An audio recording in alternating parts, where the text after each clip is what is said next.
హుస్నాబాద్ లో తన గెలుపుకు కృషి చేసిన హమాలీ సంఘం కార్మికులకు మంత్రి పొన్నం ప్రభాకర్ ధన్యవాదాలు తెలిపారు. హమాలీ సంఘం కార్మికుల సమస్యలను అడిగి వారి ఆరోగ్య క్షేమాలు మంత్రి పొన్నం ప్రభాకర్ అడిగి తెలుసుకున్నారు. త్వరలోనే హమాలీ సంఘం కూలీల సమస్యలను పరిష్కరిస్తానని మంత్రి పొన్నం ప్రభాకర్ హామీ ఇచ్చారు.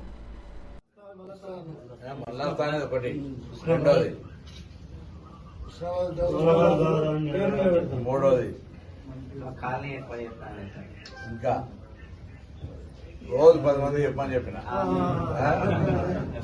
చెప్పలేదే రూపాయి ఖర్చు లేకుండా రోజు 10 మంది చెప్పాను చెప్పిన నేను 5 చెప్పిన ఎందుకు చెప్పలే గుర్తురాలే మర్చిపోయినా